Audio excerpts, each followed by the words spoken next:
Good day, you sexy internet travelers. Failey here. So I was considering making a video covering some Black Clover stuff. But then I looked around and realized, well, pretty much everyone is covering Black Clover to death. Not to mention, we're all pretty much on the same page in the sense that the majority of people think it's pretty shit. And I don't really like to complain about stuff too much, so I thought I would talk about possibly the best anime airing this season, mahoutsukai no yome, or the Ancient Magus Bride. And I'm gonna throw in a little bit of Black Clover along the way just to, have some fun. So for those of you who haven't seen this one yet, Mahoutsukai no Yome is the story of a young mage girl that learns under an apprenticeship of a mage who purchased her. Now, I'm gonna disclose up front, I do not, by any means, enjoy historical, magical, fantasy, adventure types of animes. In fact, I make a specific effort to avoid watching them. But after browsing through the different scores of the animes this season and noticing how ridiculously well it had scored, I had to give it a go. And let me tell you, boy am I glad I did. So in this video, I'm going to talk about some of the things that it does really well and some of the things it doesn't do quite as well. I want to start by saying that this anime is really well balanced between heavy and light moments. At times, it can be exceedingly beautiful and just straight up melt your heart with emotion and melt your eyeballs with cinematic beauty. And at other times, I was literally laughing out loud. So I think there's something here for everyone. Now, my personal opinion, and that's all this is that I feel to have delivered a 9 out of 10 as opposed to an 8 out of 10. They should have just gone for as many heavy emotional scenes as possible. Our main character has a dark past, to the point of where she feels envious of those who are dead and sells her personal liberties at an auction just for the opportunity to escape. I feel like not developing that to be even more depressing was a bit of a loss, but again, this is a really light critique because the lighthearted balance worked out really well.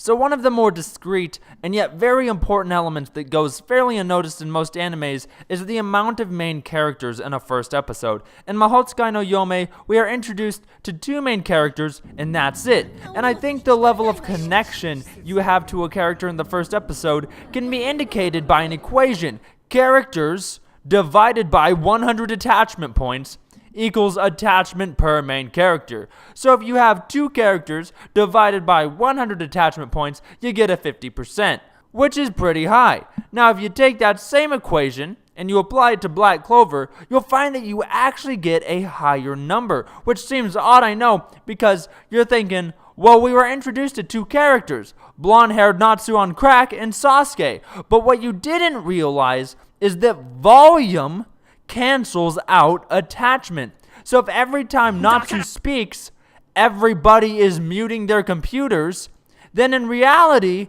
we only have 1 character that was audibly introduced, giving Black Clover an astonishing 100 out of 100 attachment points, making it much, much better than Mahoutsukai no Yome in this regard. Now let's move on to pacing. Now, Mahoutsukai no Yome has pretty decent pacing. Each episode has a relatively clear purpose, and most scenes are relevant. Flashbacks are thrown in discreetly, being so minimal that it doesn't even really feel like a flashback, and it ends up feeling more like a brief daydream.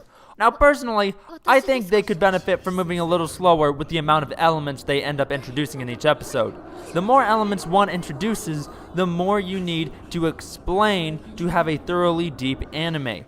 This is something Mushishi did fantastically well. Mushishi would have a singular theme to explore, and they would explore it as in-depth as possible, and in a mere 20 minutes, you will have felt like you went through a journey through another person's entire life. This is what made Mushishi, in my opinion, one of the greatest animes of all time, and Mahoutsukai no Yome does this pretty well, especially episode 3 once you get there.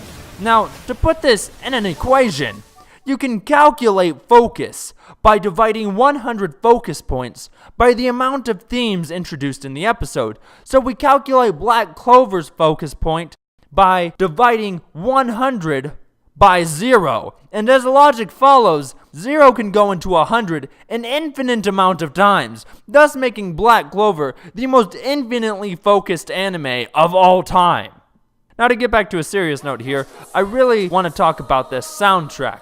Haha, get it? Serious note. soundtrack.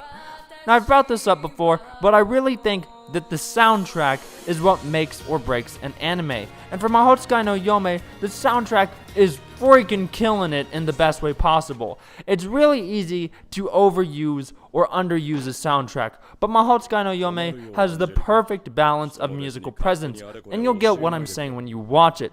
And not to mention, the musical selection they had for the soundtrack is absolutely beautiful.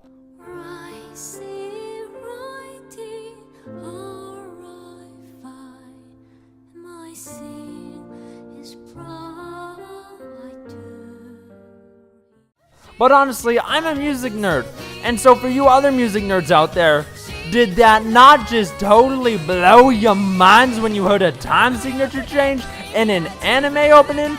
Man, I lost my shit over that! Anyway, thanks for watching. This video was a little bit scattered, but if you enjoyed it, please share, like, and subscribe for more. And as always, stay sexy, internet travelers.